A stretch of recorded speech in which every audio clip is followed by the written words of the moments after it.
पिछले दिनों एक गंभीर इशू अम्बाड़ा में आया। हरियाणा सरकार के मंत्री माननीय श्री अनिल विज ने कहा कि चुनाव के दौरान मेरी हत्या की साजिश रची गई और यहां तक भी कहा गया कि मेरी Z+ जो सिक्योरिटी थी उसमें कटौती की गई है। तो स्पीकर सर, आज जो मंत्री हैं इतना गंभीर उन्होंने आरोप लगाया है, तो मैं ये चाहूंगा कि कोई भी काम पहले शुरू हो, मुख्यमंत्री जी जवाब दें, क्योंकि Z+ सिक्योरिटी या तो होम मिनिस्टर घटाए या मुख्यमंत्री जी घटाए। देखिए, अगर आपको कोई भी विषय देना है लिखित में दें। अभी माननीय राज्यपाल के अभिभाषण के ऊपर मंत्री खुद कह रहे हैं मेरी हत्या की साजिश रची गई। बाकी बातें छोड़ो, सरकार के मंत्री हैं वो कह रहे हैं, तो मुख्यमंत्री इसमें जवाब दें कि या तो कमेटी बिठाई जाए या उस तरह जांच कोई कराई जाए। बहुत गंभीर इशू है। उसके मेंबर है, मंत्री हैं, वो आरोप लगा रहे हैं कि मेरी हत्या की साजिश चुनाव में रची गई है।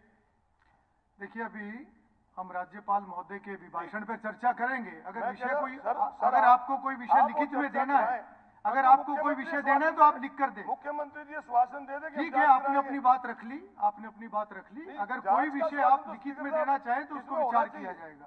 एक जांच का विषय है, बहुत गंभीर इशू है। ठीक है, आपने विषय रख लिया, मुख्यमंत्री जी जवाब दें।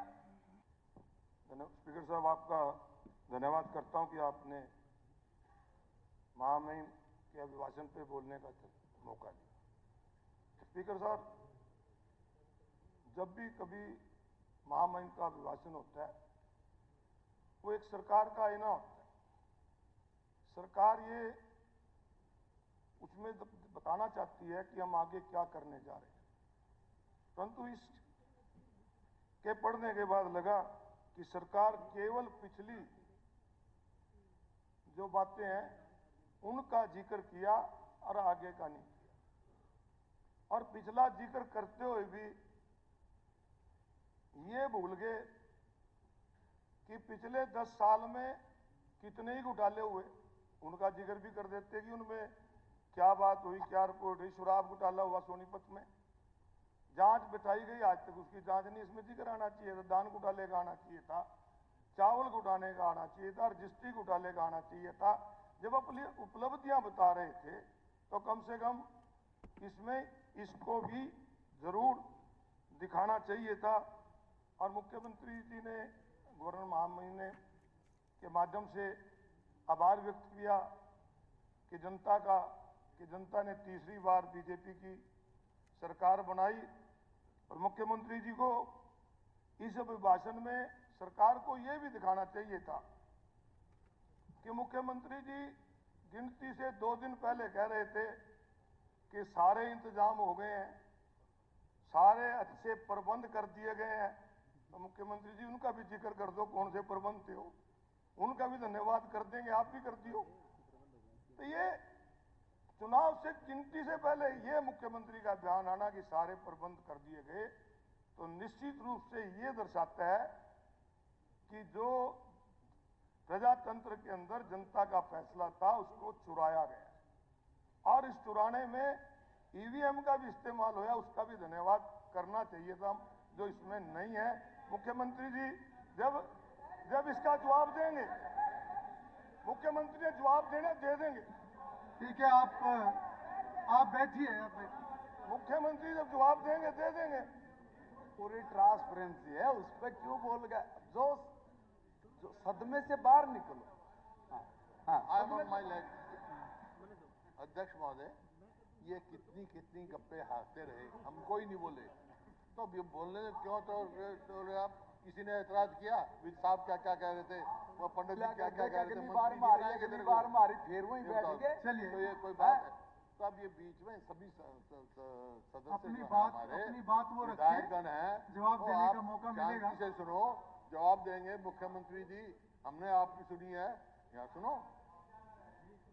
स्पीकर साहब, मैं तो ये कह रहा हूं, मैं तो प्रमोद जी कुछ नहीं कह रहा। प्रमोद जी, मैं तो यही कह रहा हूं मुख्यमंत्री जी से, आप अपनी बात कि जब आप इस चर्चा का जवाब दें, कम से कम हमें तो पता लगे कि वो प्रबंध क्या है। हर प्रदेश की जनता को भी पता लगना चाहिए।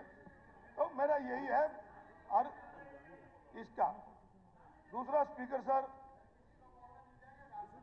सर, हमारा प्रदेश जो है कृषि प्रधान प्रदेश है और ज्यादातर लोग यहाँ खेती से जुड़े हुए हैं और लगभग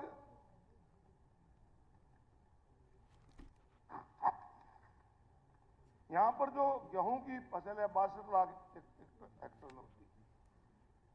और जिक्र बहुत आज हरियाणा प्रदेश का किसान इस बात की कर रहा है कि डीएपी की, और सरकार की तरफ से लगातार एक बात आती है कि डीएपी की कोई कमी नहीं है।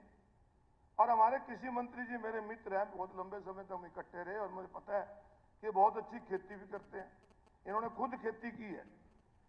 परंतु मुझे समझ नहीं लगती, कहते हैं कमी नहीं है, लाइन लगी हुई है। डीएपी एक ऐसी चीज है, स्पीकर सर आप भी किसान हैं, जो केवल बिजाई में डाली जाती है।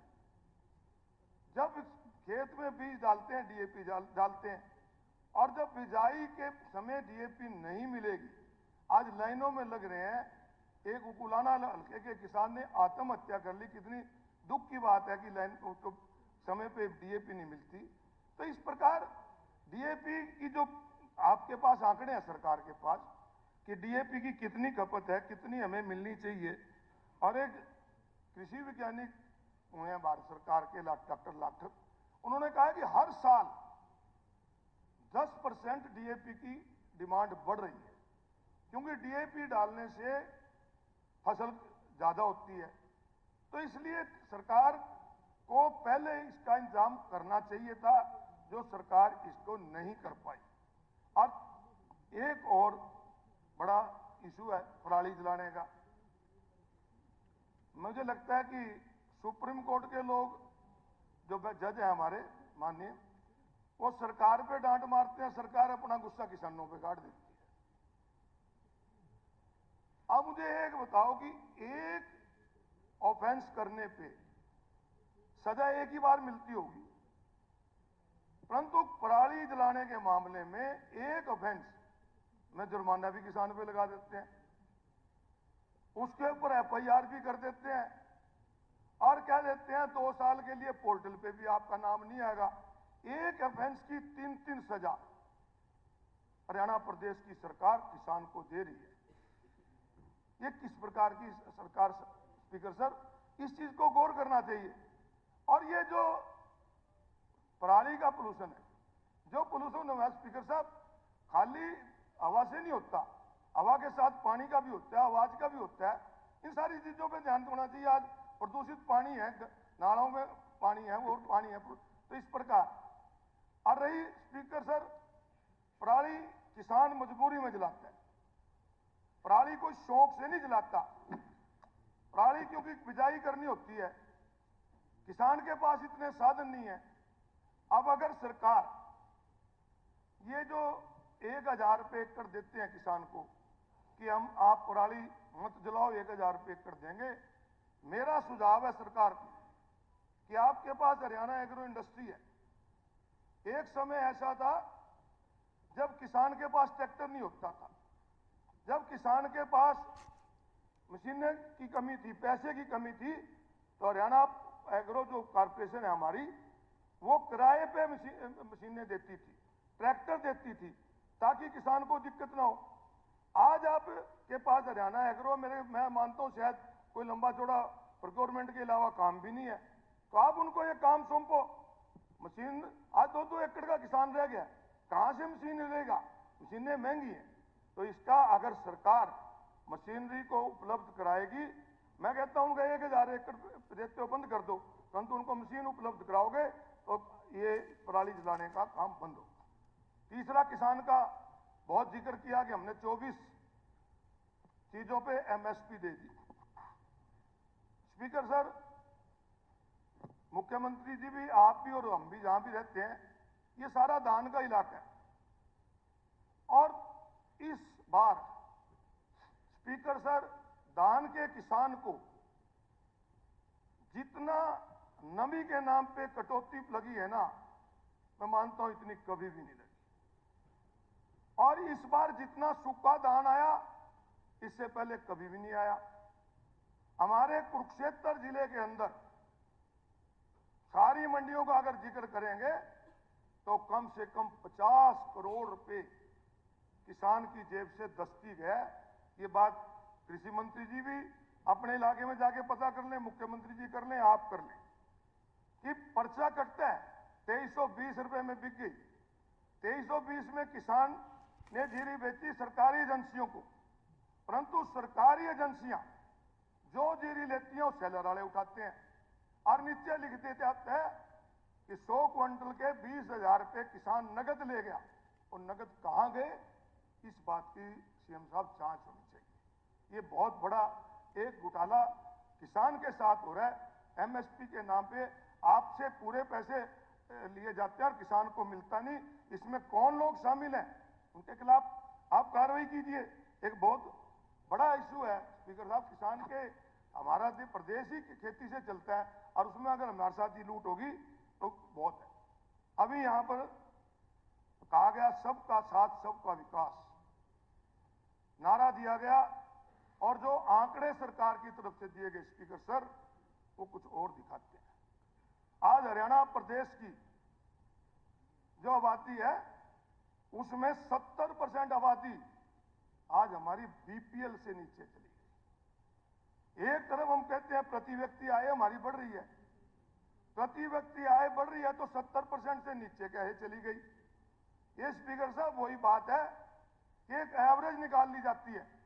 आपकी जेब में 100 रुपए है, मेरी जेब में 10 रुपए है, 110 की एवरेज निकाल लेंगे तो 55 होने चाहिए। मेरे 55 कहां है, 45 कौन देगा, इसको कौन पूरे करेगा। 70% आबादी हमारी आज बीपीएल में चली गई है। ये बड़ा सोचने का विषय, बड़ा गंभीर इशू है। हम विकसित भारत की बात करते हैं, विकसित हरियाणा की बात करते हैं, 70% लोग तो फ्री का खाना लेके पेट भरते हैं। हमारे बच्चे रोजगार के लिए डोंकी में जाते हैं, वहां जाके दूसरे देशों में मजदूरी करते हैं और हम विकसित भारत विकसित हरियाणा की बात करते हैं। बेरोजगारी में हम नंबर 1 पे चले जाते हैं, महंगाई पे हम नंबर 1 पे चले जाते हैं। तो स्पीकर सर ऐसे गंभीर इशू आज हरियाणा में आ गए कि हमारा युवा आज नशे की तरफ चला गया, युवा अपराध की तरफ चला गया। आज अपराध कितना बढ़ रहा है। हमारे कुरुक्षेत्र जिला जो सीएम का जिला है, आज उसके अंदर रोजाना गोलियां चलती हैं। कभी आइलेट सेंटर पे गोली चल जाती है, कभी इस्लामाबाद में गोली मार के एक आड़ती को मार देते हैं, कभी पिपली की आड़ती के ऊपर गोलियां चल जाती हैं। तो इस प्रकार, क्योंकि ये सबसे बड़ा मुद्दा यह है कि रोजगार नहीं मिल रहा। अगर रोजगार मिला होता तो हमारे बच्चे आज अपराध की तरफ ना जाते, हमारे बच्चे नशे की तरफ ना जाते। ये एक गंभीर मुद्दा है। जिक्र करते हैं कौशल रोजगार के अंदर और बहुत जिक्र किया मूलचंद जी ने भी, विज साहब ने, कि हमने खर्ची पर्ची बंद कर दी। तो मैंने यूं तो बता दो, जो ये कौशल रोजगार में लगे हैं यूं किसी पर्ची से लगे हैं। हमारे कुरुक्षेत्र में नगर परिषद में 50 एम्प्लॉइज लगे हैं। ये कहते थे हमारे कि ये कांग्रेस वाले झूठ बोलते हैं, संविधान की उल्लंघना नहीं होती। संविधान की उल्लंघना स्पीकर साहब इसमें स्पष्ट रूप से हुई। ये इसमें कोई आरक्षण ही नहीं है। आप तनेश्वर नगर परिषद के अभी मुझे कोई बता रहा था कि लगभग 50 कर्मचारी हैं जो इसमें कौशल रोजगार में लगे। उसके अंदर 2 SC हैं, 3 BC हैं। जबकि अगर इसमें आरक्षण दिया होता तो 50 में से 24 लगते, 47% आरक्षण लगता। जो खाने का काम SC BC का किया, ये फिर भी बात करते हैं। बड़ा जब क्रीमी लेयर की जिक्र कर रहे थे हमारे महामहिम जी, तो कह रहे थे, ताड़ियां पीट रहे थे कि 6 से 8 कर दी। यूं तो बता दो 8 से 6 की न करी थी 10 साल तक। 8 से 6 लाडू, मैं कहना बड़ी ताड़ियां पीट रहे थे। नहीं, हुड्डा साहब का राज था, लागू कहाँ थी, करी हमने 8 से 6 नहीं थी, 6 की न करी थी। नहीं, आप देख, आप घोषणा करके चले गए, आप केवल घोषणा करके चले गए, वो लागू नहीं थी। आप आंकड़े उठा के देखिए।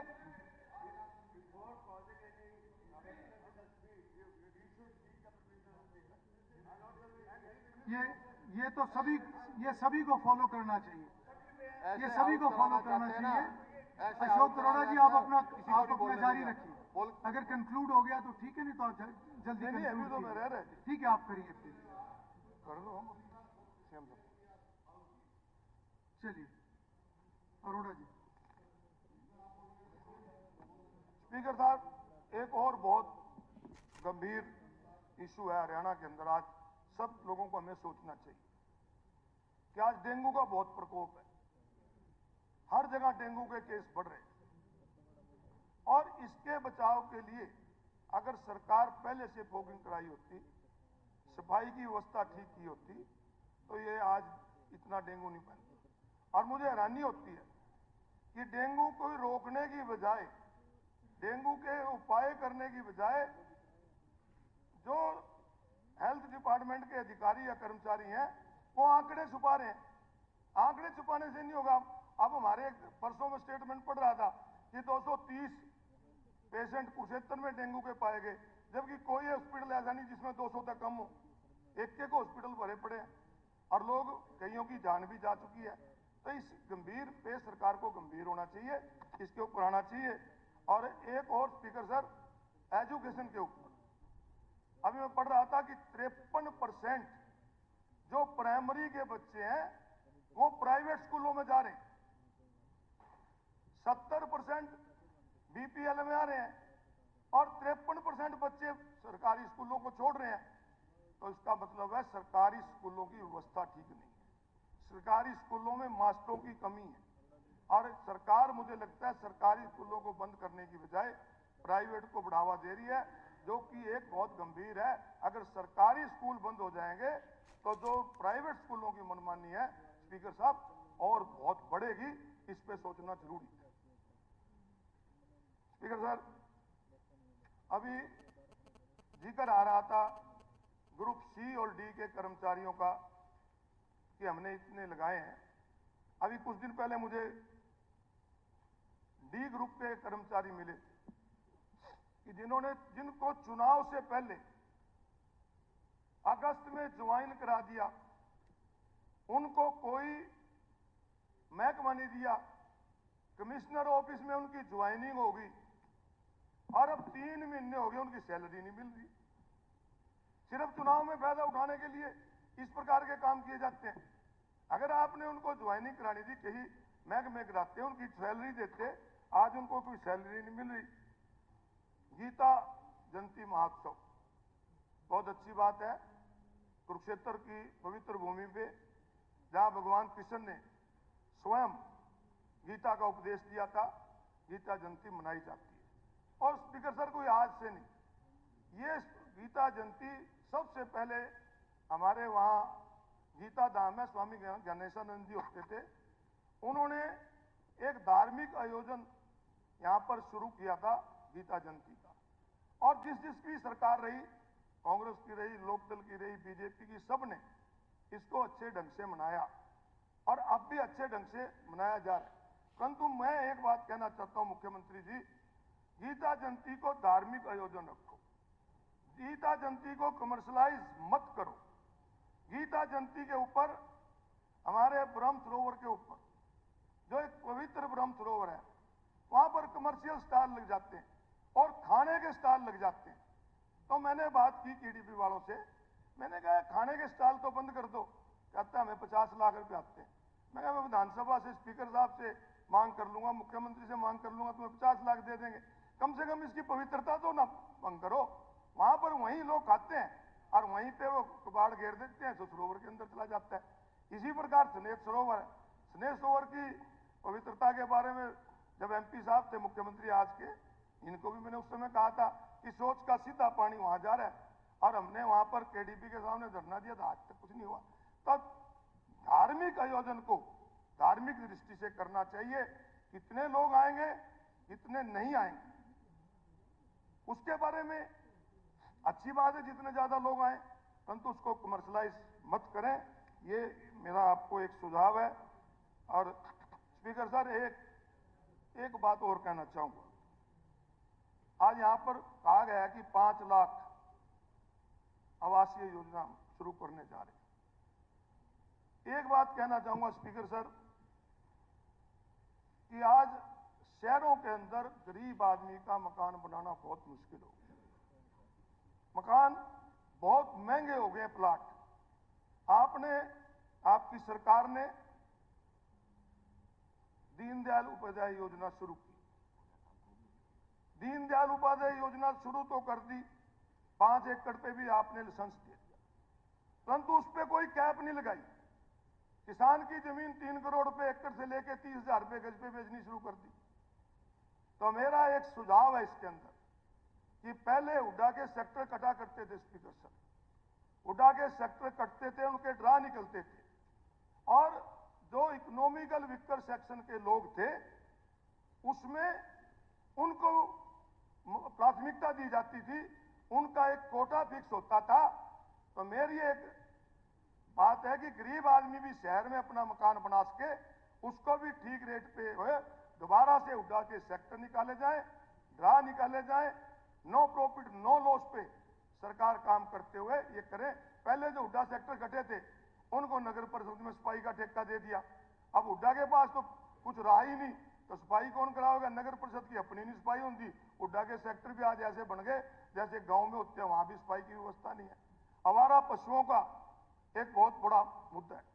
आवारा पशु आज इतने हो गए हैं कि हमारे कुरुक्षेत्र के अंदर तो एक महिला को स्पीकर साहब एक पशु ने नोच नोच के खा लिया, उसकी मौत हो गई। और अभी कल ही कुरुक्षेत्र के आजाद नगर के एक दंपति के आगे पशु आ गए, उनके एक्सीडेंट में उनको चोट लगी। अरोड़ा जी, केवल इस दृष्टि से, क्योंकि दल का समय, दल के सभी सदस्यों का समय है, केवल इस दृष्टि से ध्यान रखें। वाइंड अप कर रहा हूं जी। एक मिनट साहब, अरोड़ा साहब किसान के बेटे हैं।